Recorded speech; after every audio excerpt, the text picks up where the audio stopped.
Salut à tous, c'est Anthony. Donc j'espère que vous avez passé un bon Noël, que vous avez pu bien fêter avec votre famille. Même si on est confiné, on a quand même la joie. J'espère que vous avez passé de bons moments. Donc là, le culte va commencer. Prenez place, des petits gâteaux, surtout l'esprit de Dieu. Et bon culte.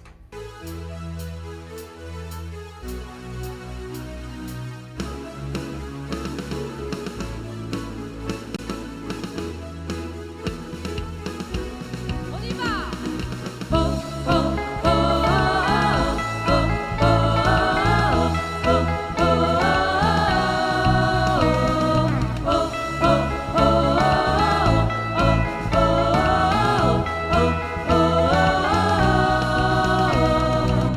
Maintenant devant toi, ici dans ta présence, je te soumets ma vie, vers toi je lève les mains.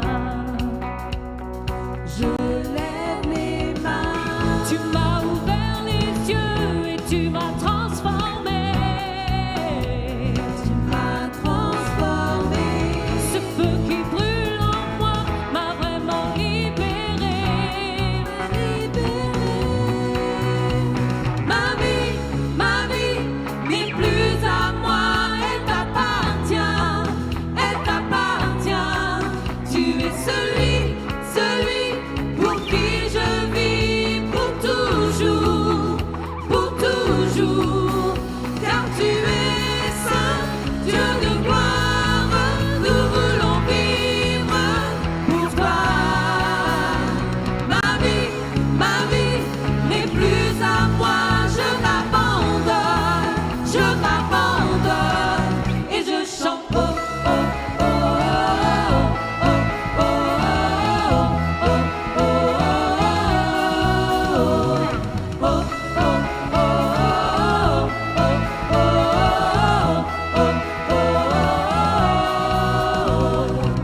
Maintenant devant toi, je veux tout te donner. Mon passé effacé et m'offrir tout à toi.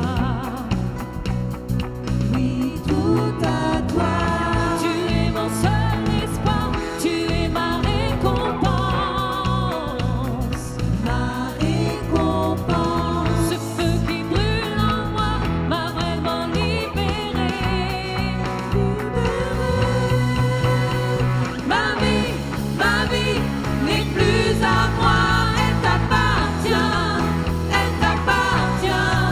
Tu es celui pour qui je vis pour toujours, car tu es saint, Dieu de gloire, nous voulons vivre pour toi. Ma vie n'est plus à moi, je l'abandonne et je chante.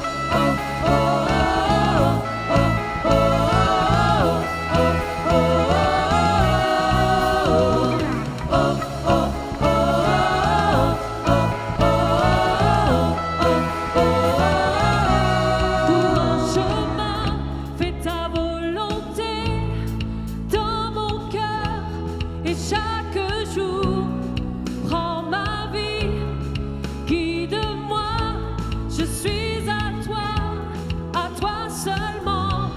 Ouvre un chemin, fais ta volonté dans mon cœur et chaque jour, prends ma vie, guide-moi, je suis à toi seulement.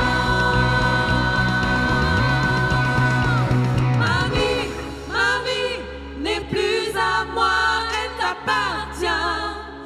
t'appartient. Tu es celui pour qui je vis pour toujours. Ma vie n'est plus à moi, elle t'appartient. Tu es celui pour qui je vis pour toujours, car tu es saint, Dieu de gloire, nous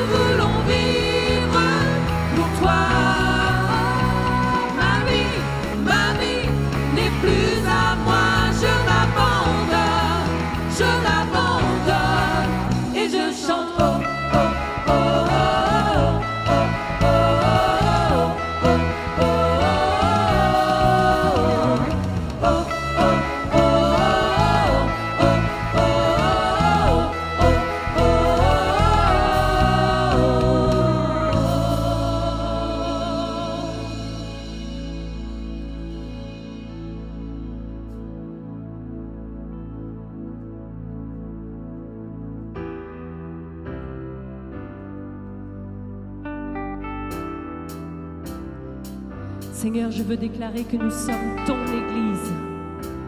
Et là, dans ce lieu, nous voulons élever nos mains vers toi. Nous sommes ton Église.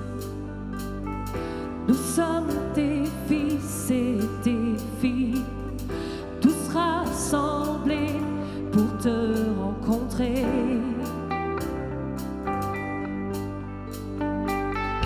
Nous levons nos yeux, déposant nos cœurs à tes pieds, espérant te voir agir en ce lieu.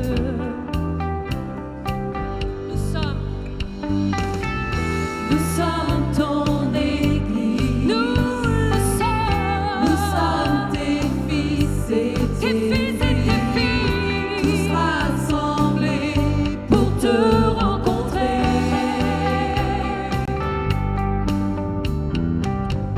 Nous levons nos yeux, déposons nos cœurs à tes pieds, espérant te voir agir en ce lieu. Alors ensemble, les mains tendues vers le ciel, nous vivons ta présence, oh Dieu. Tu es là, dans ce lieu tu remplis nos vies, par ton esprit tu agis, oh Dieu.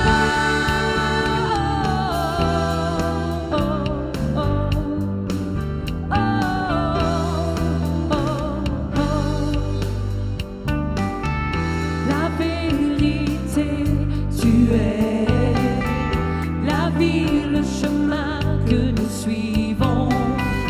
Nous voulons te connaître davantage. Les mains tendues vers le ciel, nous vivons ta présence, oh Dieu. Tu es là, dans ce lieu tu remplis nos vies, par ton esprit tu agis, oh Dieu. Les mains tendues vers le ciel, nous vivons ta présence, oh Dieu. Tu es là, dans ce lieu tu remplis nos vies, par ton esprit tu agis, oh Dieu. Viens comme un vent violent, viens ranimer ma flamme. Rends-moi brûlant pour toi, fais ta volonté, ta volonté. Viens comme un vent violent, oui, viens ranimer ma flamme. Rends-moi brûlant pour toi, fais ta volonté, ta volonté. Viens comme un vent violent, viens ranimer ma flamme. Rends-moi brûlant pour toi, fais ta volonté, ta volonté. Mains tendues vers le ciel, nous vivons ta présence, oh Dieu. Tu es là, dans ce lieu tu remplis nos vies, par ton esprit tu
toi.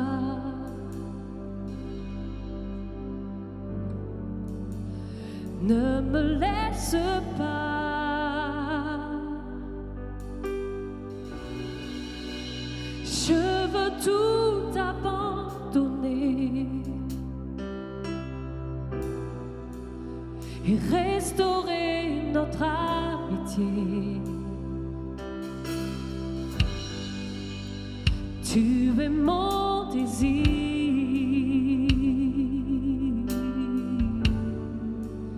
Je ne veux que toi.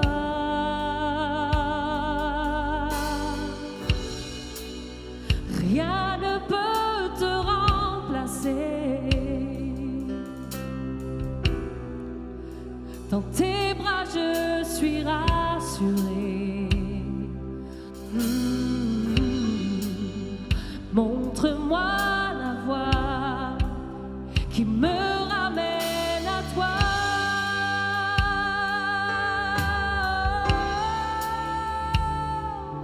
Tu es tout pour moi. Sans toi, je ne peux vivre. Non, tu es tout pour moi. Garde-moi près de toi.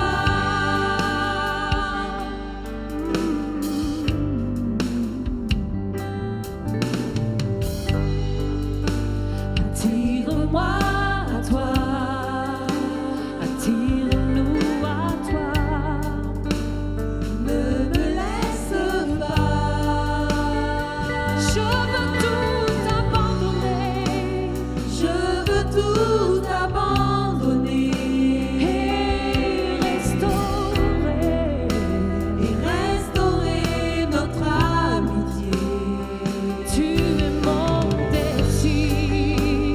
Tu es mon désir. Et je ne veux que toi. Rien ne peut te remplacer. Rien ne peut te remplacer. Et là dans tes bras je suis rassurée. Alors montre-moi la voie. Montre-moi la voie qui me ramène à toi.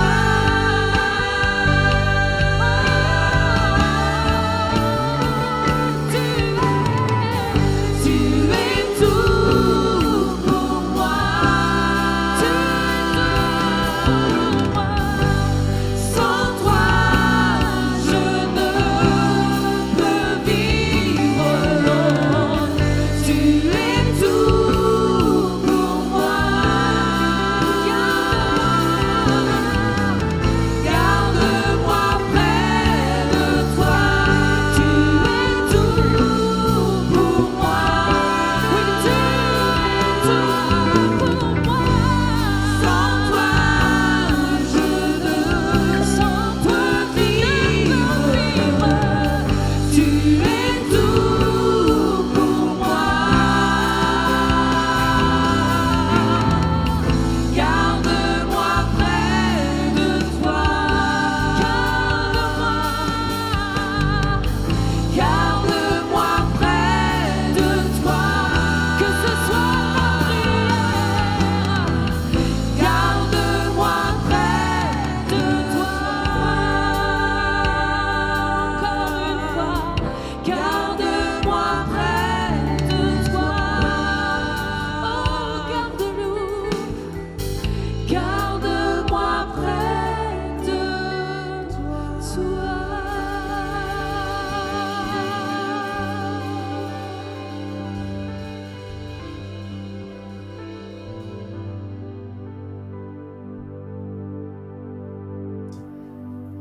Bonjour les amis, j'espère que vous allez bien. Le message qu'on va partager ce matin sera la foi et la résurrection. Et quand on parle de la résurrection, ça sous-entend la croix de Jésus, la mort de Jésus. Et c'est dans cet esprit que je vous invite, toute l'Église, à partager le repas du Seigneur ensemble. Et je vais demander à Matthieu et à Thomas de nous lire quelques versets de la Bible, qu'on peut suivre aussi sur l'écran. Les versets seront affichés.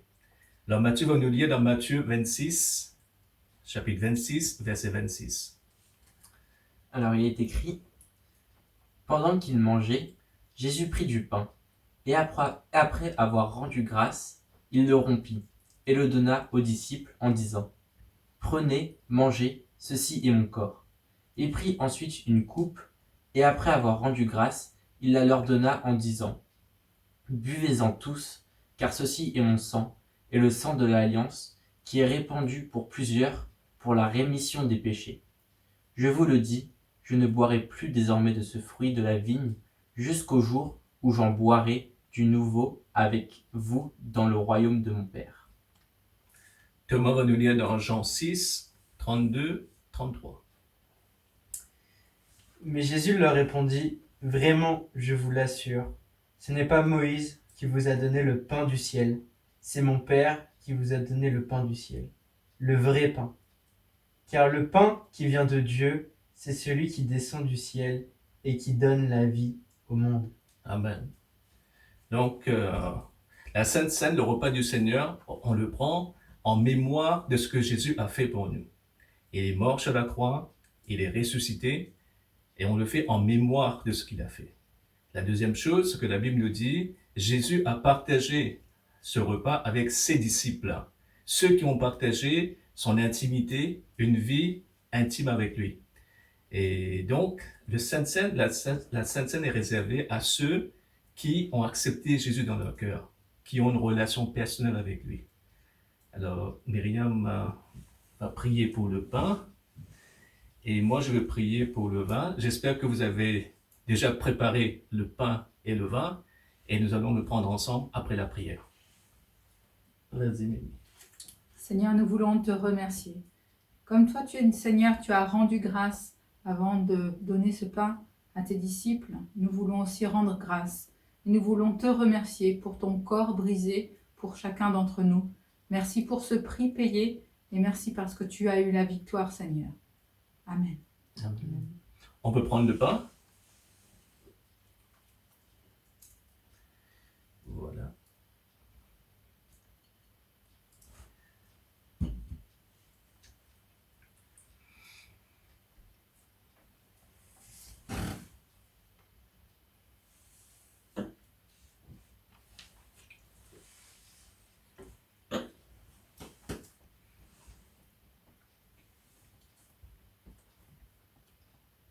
Je vais prier pour le vin. Seigneur, merci pour le sang qui a coulé sur le corps pour nos péchés.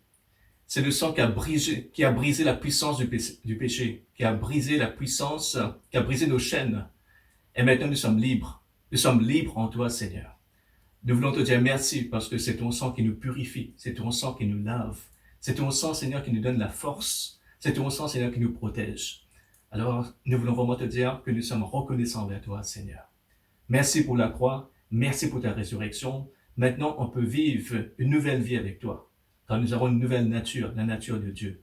Sois béni, Seigneur. Amen. Amen. Prenons le vin.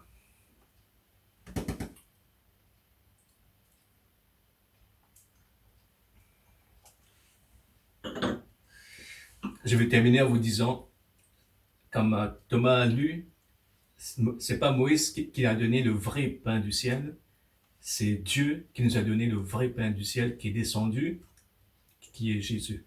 Amen. Soyez bénis, mes amis. Lord bless you and keep you.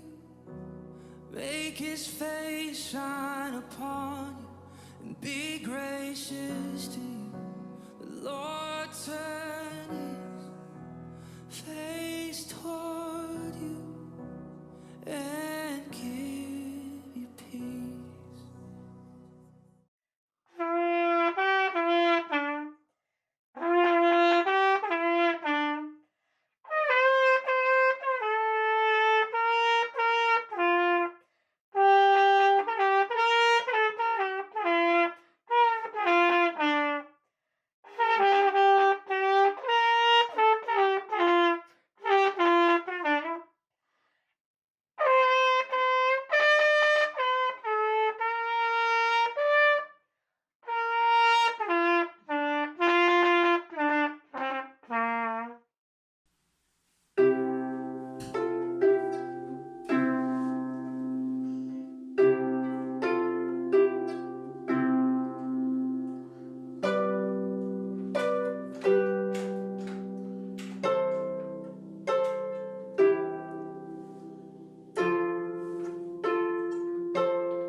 Il était une fois, dans un petit village de montagne, une jeune fille qui voulait vivre un Noël autrement.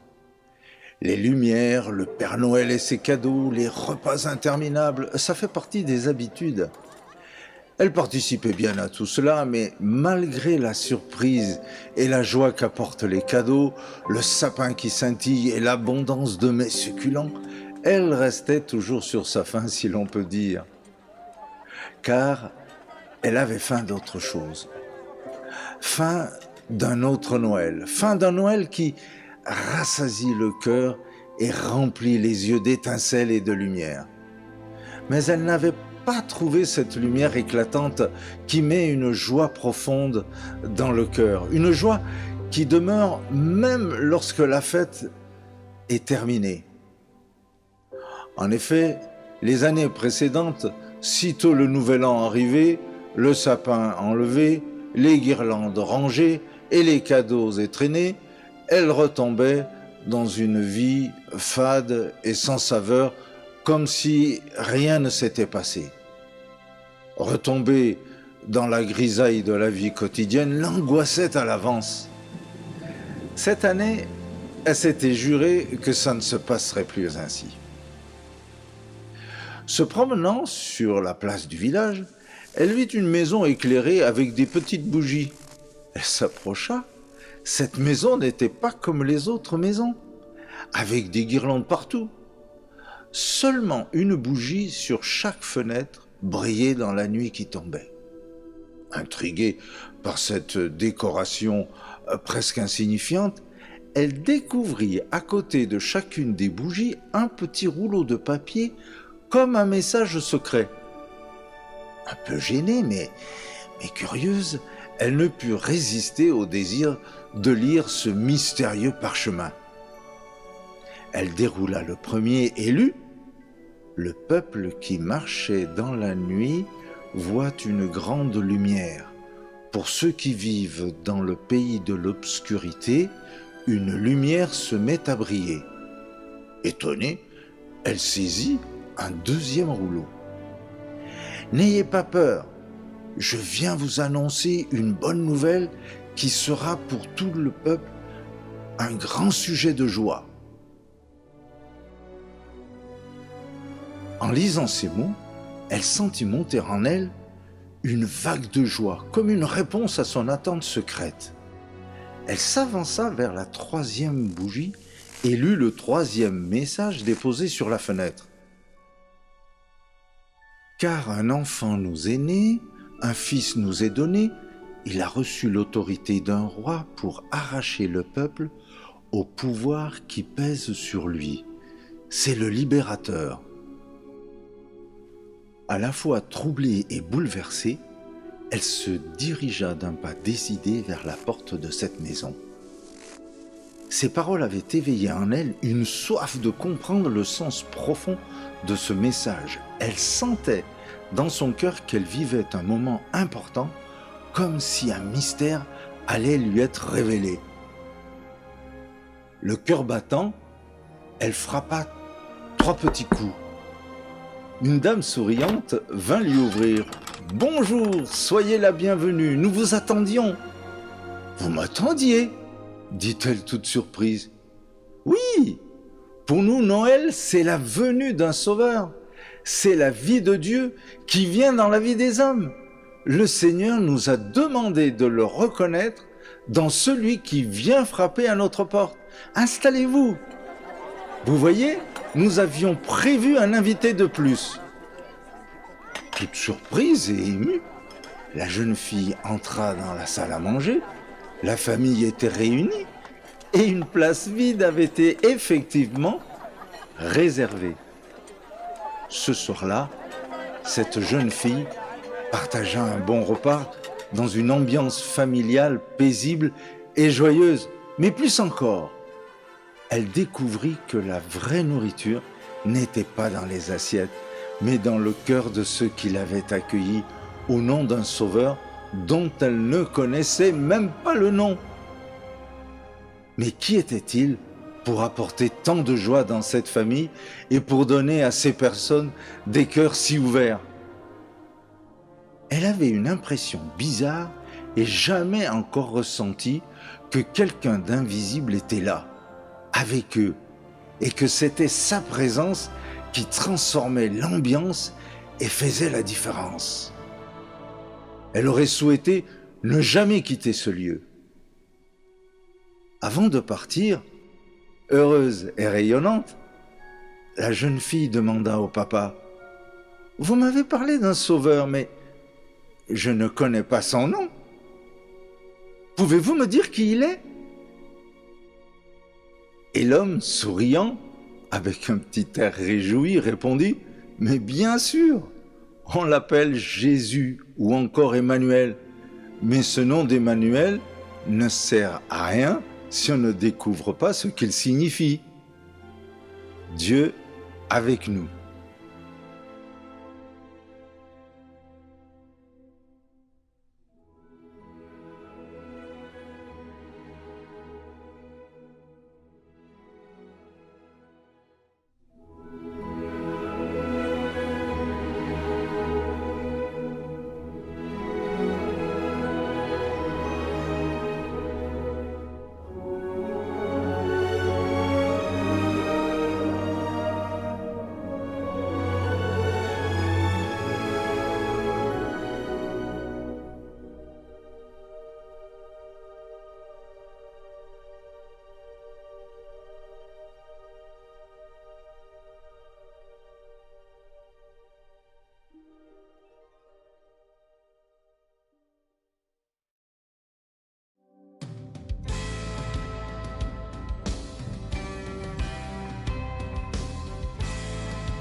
Bonjour à tous, bonjour à toutes, j'espère que vous allez bien et que dans cette ambiance de Noël, vous avez passé un très bon réveillon en famille, que vous avez bien mangé cette belle grosse dinde, pour ceux qui ont une dinde, et surtout que le Père Noël vous a ramené de beaux et de nombreux cadeaux. Alors vous et moi, nous savons que Noël, c'est pas ça. Nous nous souvenons de la naissance de Jésus-Christ, Jésus qui est ce personnage extrêmement important qui a changé le cours de l'humanité parce qu'à un moment donné, Dieu a envoyé Jésus sur terre avec une mission bien précise, bien particulière qu'il a accomplie avec brio et il a changé la relation que les hommes peuvent avoir avec Dieu. Alors, ceci dit, on parle de la naissance de Jésus, on fait Noël, c'est une grosse fête, voilà, etc. Ensuite, plus tard dans l'année, il y a aussi un gros événement chrétien qui est la résurrection du Christ, Pâques. On parle donc de la naissance de Jésus, on parle de la fin, l'apogée de la mission de Jésus. Mais ce matin, j'aimerais qu'on se penche un petit peu, même si on a très peu de références bibliques, sur le temps de préparation qu'a eu Jésus. Parce qu'il est né, il a eu une préparation seulement à 30 ans. Il a commencé son ministère, sa mission. Alors, évidemment, nous n'avons pas beaucoup de données, même si dans l'Antiquité, des choses avaient été écrites. Il y a des ouvrages dits apocryphes, c'est-à-dire des passages d'écriture et des livres qui ont été écrits par des personnes, mais on n'a pas retrouvé la fiabilité de ces écritures et elles n'ont pas été compilées dans le Nouveau Testament tel que nous l'avons aujourd'hui. Donc nous allons nous baser uniquement sur les textes que nous avons dans Matthieu, Marc, Luc et Jean pour regarder un petit peu quelle a été la préparation de Jésus et qu'est-ce que nous pouvons en tirer pour nous qui nous aussi sommes en mission pour Jésus et pour lequel il y a une préparation qui s'opère dans nos vies, dans vos vies. Et cette préparation commence très tôt. Si vous avez la chance d'être né dans une famille chrétienne, elle a commencé dès que vous êtes né, normalement. Mais elle peut commencer à n'importe quel moment. Parce que Jésus, comme nous allons le voir tout à l'heure, prend en charge cette formation. Mais regardons comment c'est arrivé pour Jésus. Déjà, ce qu'on se rend compte, c'est que donc, Jésus est né, tout de suite des anges sont allés voir des bergers en leur disant « Allez, vous allez trouver l'enfant Jésus, Dieu vous a envoyé un sauveur, ils y vont, ils le trouvent. » Et donc, extraordinaire. Et très peu de temps après, nous voyons que Marie et Joseph prennent le petit Jésus et le conduisent au temple. Et là, il est exposé à la présence de Dieu. Il y a un rituel qui est fait. Vous savez que les Juifs se faisaient circoncire. Ça faisait partie des choses dont Dieu avait demandé pour faire partie intégrante de l'alliance, de l'ancienne alliance, celle conclue avec Abraham, comme vous le savez. Mais donc Marie et Joseph ont exposé Jésus dans le temple. Et là, il s'est passé quelque chose d'extraordinaire. C'est que deux personnes qui étaient très proches de Dieu, qui étaient âgées, qui plus est, ont prophétisé sur Jésus. D'abord, il y a eu Siméon qui a prophétisé. Vous pouvez trouver cela dans les évangiles. On a aussi la prophétesse Anne qui, elle aussi, s'est penchée sur Jésus et a prophétisé sur Jésus, a aussi donné des paroles à Marie.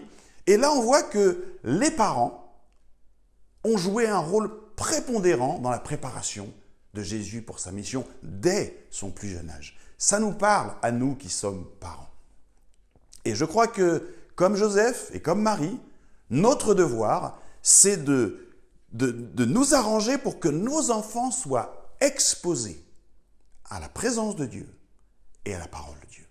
Que ce soit à la maison, que ce soit dans l'église, que ce soit dans le groupe potentiel, mais nous devons nous arranger et nous organiser pour que nos enfants soient exposés à la parole de Dieu et exposés à la présence de Dieu.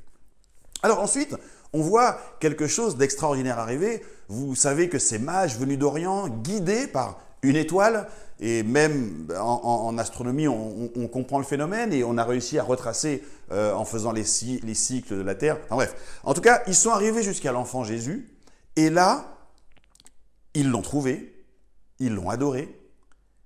Et quelque chose d'étrange, c'est que avant d'aller le voir, ils étaient passés voir le roi Hérode qui leur a dit « Quand vous revenez, quand vous l'aurez trouvé, venez me voir que j'aille moi aussi l'adorer. » On savait bien que potentiellement un roi, ça gênait le roi Hérode, surtout même si ce n'est pas pour lui, au moins pour ses descendants, et il ne voulait pas de concurrence, il n'aurait pas fait de dentelle avec Jésus, il l'aurait éliminé. Donc, Dieu avertit divinement les mages en leur disant « Ne va pas voir Hérode, passez par un autre chemin. » Et c'est ce qu'ils ont fait. Ensuite, il donne un rêve à Joseph et il lui dit « Hey, Joseph, parce que Hérode, lorsqu'il s'est rendu compte que les mages l'avaient, entre guillemets, trompé, Hérode a donné l'ordre que tous les enfants de moins de 2 ans soient tués. » Et là, Dieu avertit Joseph en lui disant « Pars en Égypte parce qu'on en veut à la vie du petit. » Oh! Les parents ont pris leurs responsabilités dans la formation de Jésus et Dieu prend ses responsabilités en protégeant l'enfant Jésus. Et il le fait pour chacun d'entre nous. Nous qui sommes ses enfants, nous sommes sous sa protection pendant ce temps de formation. Alors, ensuite, on n'entend pas grand-chose de Jésus. Mais il se passe quand même un incident. On va voir encore que les parents jouent un rôle prépondérant dans le sens où, vers 12 ans, les parents qui habitaient à Nazareth ont descendu tout le pays pour arriver jusqu'à Jérusalem. Ça fait plus de 100 km à pied, donc c'est des grandes caravanes où on fait un pèlerinage. Et ils le faisaient tous les ans.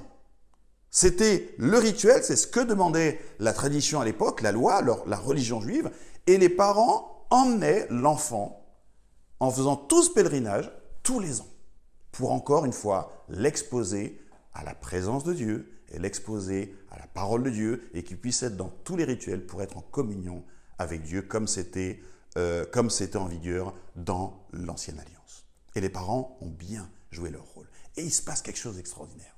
C'est que à sa 12e année, donc habituellement on y va, comme d'habitude les parents pensaient qu'il était en train de jouer avec ses potes, ils partent et un jour après ou quelques jours plus tard, ils se rendent compte « Ah mais Jésus n'est pas là !» Et ils sont retournés, ils l'ont trouvé où à votre avis? Dans le temple, en train de discuter avec les docteurs de la loi, tous ces gens qui connaissaient la Bible par cœur, et ils étaient tous étonnés de sa sagesse, de waouh, la connaissance qu'il avait des Écritures et ça nous parle de quelque chose. Évidemment, les parents l'avaient plongé dans les Écritures et à 12 ans déjà, Jésus lui-même également était versé dans les Écritures.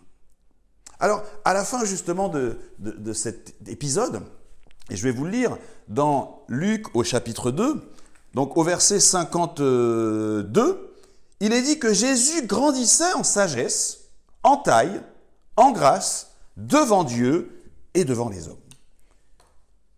Il grandissait en taille, évidemment, il mangeait, donc il grandissait en taille, mais il grandissait en sagesse et en grâce.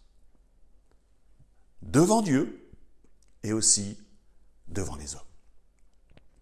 Les hommes voyaient de plus en plus que Jésus était vraiment une bonne personne. Ils se rendaient aussi compte que Jésus grandissait en connaissance, en sagesse et en grâce. Extrêmement important. Nous devons tous grandir en sagesse, en grâce, devant Dieu et devant les hommes. Quelquefois, on grandit beaucoup devant Dieu, parce qu'on prie, mais notre croissance est moins évidente devant les hommes. Il y a toujours notre mauvais caractère qui ressort, peut-être. Nos colères, nos mauvaises paroles, nos mauvaises attitudes. Et toutes ces choses sont des choses que le Seigneur souhaite changer. Et quand le Seigneur nous change, il nous change de l'intérieur vers l'extérieur. Ce que j'ai envie de te dire ce matin, c'est que chacun d'entre nous, Jésus nous a choisis pour une mission bien particulière. Et à partir du moment où nous l'avons rencontré, Jésus lui-même se charge de notre formation. Alors évidemment, c'est une formation en sagesse et en connaissance. Connaissance de Dieu, connaissance biblique, évidemment, mais aussi en grâce. Ça veut dire que des changements s'opèrent, il les opère sur notre caractère, sur notre façon d'être, souvent qui ne nous plaît pas. Jésus prend en charge le fait de nous changer et de nous transformer, et je le dis encore une fois, de l'intérieur vers l'extérieur. Alors, peut-être qu'aujourd'hui, tu ne te trouves pas aussi utile que tu le souhaiterais dans le royaume de Dieu. Pourtant, tu m'entends dire souvent,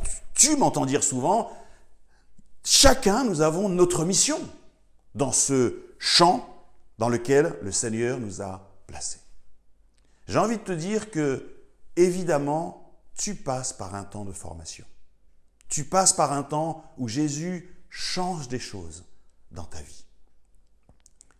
Parce qu'il te prépare. Si tu es très jeune, certainement qu'il te prépare à de grandes choses. Et comme Jésus, nous devons être exposés à sa présence et nous devons être exposés à la parole de Dieu. Alors, quelquefois, le temps peut nous sembler long, mais ça fait longtemps que je suis chrétien. Et pourtant, je ne vois pas que je suis quand même en train de lancer dans ma mission. Quelquefois, ça peut prendre du temps, effectivement. Si on prend l'exemple de Moïse, par exemple, Moïse qui est une figure importante dans l'Ancien Testament, il a sorti le peuple d'Israël d'Égypte, il a fait ce bras de fer gigantesque avec Pharaon, il les a conduits dans le désert jusqu'aux limites de la terre promise. Mais est-ce que vous êtes déjà pensé un petit peu sur la préparation de Moïse? Il a été dit que Moïse, c'est Dieu qui le dit, était l'homme le plus doux qu'il y a eu sur terre. Sa préparation, elle était conséquente. En quelques mots. Déjà, dès sa naissance, on a vu que la main de Dieu était sur lui. L'enfant était beau. Voilà, la Bible décrit les choses comme ça. Et du coup, miraculeusement, Dieu s'est arrangé pour qu'il soit déposé sur des eaux, recueilli et élevé dans la maison de Pharaon. Je sais que ça ne fait que quelques chapitres et quelques versets dans la Bible. Mais sais-tu combien de temps il est resté chez Pharaon? Il est resté 40 années. Ensuite, tu sais, il y a eu cet épisode où il a défendu un Israélite en tuant un Égyptien, et ensuite, quand deux Israélites étaient en train de se disputer, il leur a dit « Mais attendez les gars, vous êtes frères, tu veux nous faire comme tu as fait à l'autre ?» Et là, il a eu peur, il est parti, et il est resté dans le désert. Il a rencontré Jéthro, qui est devenu son beau-père, et il a commencé à travailler pour lui en faisant paître le troupeau de Jéthro. Sais-tu combien de temps il est resté dans le désert à faire paître le troupeau de Jéthro? 40 années. Tu comptes bien, 40 plus 40, ça fait 80. Et au bout de 40 ans, Dieu appelle Moïse, et en lui disant, va voir Pharaon, après 80 ans d'existence. Waouh, ça c'est de la préparation. Alors, je ne te dis pas que ta préparation va être aussi longue, mais ce que je suis en train de te dire, c'est peu importe l'âge que tu as, Dieu t'appelle pour que tu rentres dans ta mission. Alors, pour terminer, je vais parler un petit peu de cette préparation qui maintenant est vraiment différente. Parce que Jésus, lorsqu'il a accompli sa mission, lorsqu'il est mort sur cette croix, il a changé la donne. Parce que à partir de ce moment-là, Dieu peut venir établir sa demeure dans notre cœur. Jésus lui-même peut frapper à la porte de notre cœur et si nous ouvrons la porte, si nous le laissons entrer, nous devenons enfants de Dieu. Paul dira plus tard, vous êtes le temple de Dieu. L'Esprit de Dieu habite en vous. Dans Ézéchiel, il est dit que Dieu enlève notre cœur de pierre pour mettre un cœur de chair. Il écrit ses paroles, ses lois, ses préceptes, sa volonté dans notre cœur. Ça veut dire qu'à partir de ce moment-là, tout ce que Dieu fait, il le fait à partir de notre cœur, de l'intérieur. Nous, si nous passons du temps juste à écouter Dieu qui est à l'intérieur, il va commencer à transformer des choses dans nos vies. Dieu n'est pas à l'extérieur, mais il est à l'intérieur. Laisse-moi te dire que Jésus est en train de faire de toi une belle personne. Dieu, par son esprit, te change, te transforme, et toutes les qualités que tu admires chez Jésus, il est en train de les développer en toi. Qu'est-ce que toi tu as à faire? Passer du temps à écouter Dieu. Passer du temps à être seul avec Dieu, parce que c'est là que Dieu te change et te transforme. Tu sais, Dieu t'appelle à de grandes choses. Elles sont grandes parce qu'il les a choisies pour toi. Tu les trouves peut-être pas grandes en comparaison à ce à quoi Dieu appelle d'autres personnes. Mais ta mission à toi, elle est essentielle pour Dieu. Et le temps viendra où Dieu te lancera pleinement dans ce que tu dois faire. Pour terminer, je vais juste dire que c'est aussi le cas de l'église de Limours. Il y a quelques années, de nombreuses années, une parole avait été donnée sur l'église. Et cette parole, c'était que pour un temps, Dieu lui-même cacherait quelque part l'église. Pour un temps de formation. Je crois que ce temps de formation est bien avancé. Et que, avec la construction de l'église, avec le déménagement de l'église à Limours, je crois vraiment que on va rentrer dans l'accomplissement de cette parole qui disait que lorsque le temps de préparation sera avancé, Dieu à nouveau, ou plutôt Dieu prendra l'église qui est la lumière et la mettra sur la montagne. À l'instar de ce que Jésus a dit, on n'allume pas une lumière pour la mettre sous le boisseau, mais on la met sur la montagne. On la met dans une pièce pour qu'elle éclaire tous ceux de la maison. Et je crois que cette parole est pour l'église et elle est également pour toi et elle est également pour moi. Comme Jésus, temps de préparation et à un moment donné, Jésus a été exposé. Jésus a commencé son ministère. Dieu a commencé à faire sa mission à travers Jésus, tout comme il va le faire à travers l'Église, à travers moi et surtout à travers toi. Que le Seigneur te bénisse. Et là dans tes bras je suis rassurée. Alors montre-moi la voie qui me ramène à toi.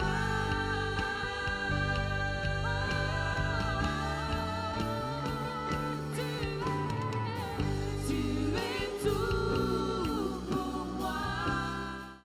Ok, bah maintenant on est sur YouTube, exactement. Et qui dit YouTube, c'est-à-dire qu'il faut qu'on s'abonne, faut partager la page. Donc là, juste là, vous allez voir là, juste en bas de l'écran, oui, regardez, il y a s'abonner. Donc on clique sur s'abonner et il y a une petite cloche. On clique sur les notifications, comme ça on reçoit toutes les notifications. On peut même partager la page, donc partagez la page à vos amis, ils vont être bénis. Exactement, on est ensemble, donc c'est parfait. ROD.